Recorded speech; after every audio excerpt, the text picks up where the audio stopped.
SQL Server has historically included two sample databases, Pubs and Northwind. With SQL Server 2005, Microsoft introduced AdventureWorks. Let me go ahead and show you where it is and just spend a couple minutes becoming familiar with it. So opening SQL Server Management Studio to look at AdventureWorks.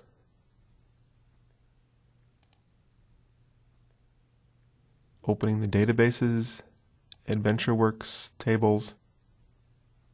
You notice that there's several tables here.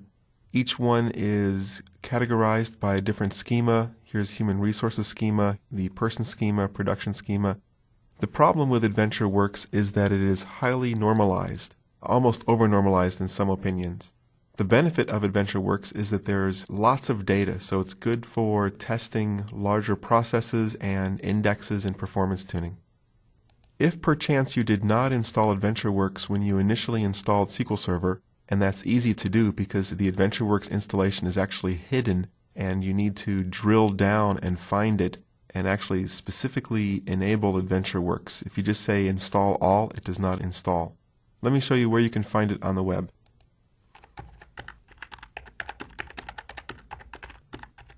So this is the SQL homepage for SQL Server. In Downloads, 2005 downloads.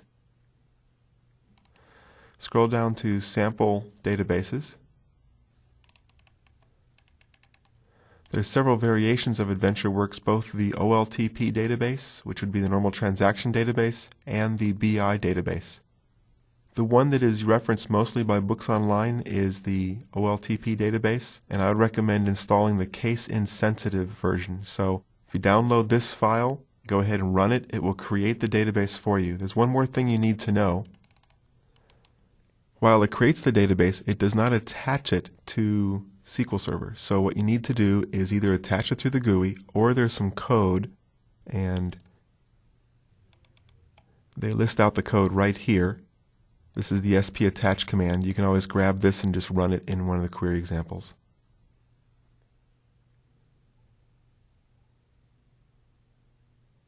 So that's how you can go ahead and install AdventureWorks after you do an installation of SQL Server.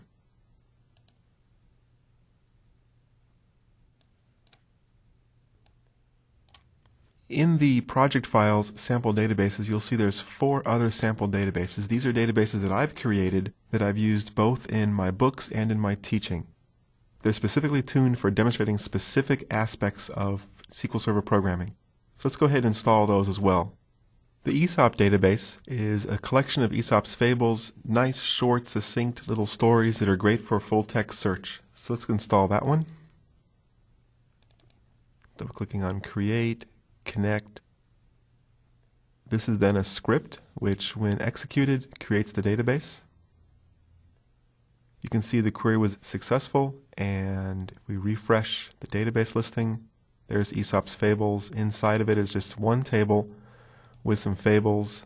Open the table so you can see it. Close the properties out of the way. Give us a little more room. And you can see that there's not a lot of text in here, but it's a nice short little database, great for full text search type databases. The next database is the Cape Hatteras Adventures database, or CHA database. And something I need to show you about this one is that the customers and schedule files, that's where the data comes from originally. So it's an Access database, an Excel spreadsheet, not very well normalized. The idea is that you're coming along as a consultant, fixing the database, so it's great for distributed queries. And they need to be copied over to the SQL data directory. That's so that we know when we go to import the data, it's in one place on every machine. So go ahead and copy that over to the SQL data directory, and possibly even create that directory if it's not already there. So run the create for CHA, run execute, just takes a second or so. The database created all the tables. Come back and refresh the database listing. There's CHA. Now there's no data in here yet. We need to go ahead and run the convert. So here's the convert script.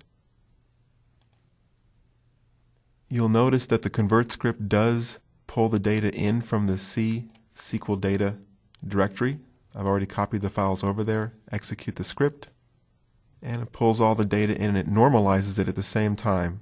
And we'll walk through these scripts later on. And it pulls it into Basecamp customer event. Let me show you what it looks like originally.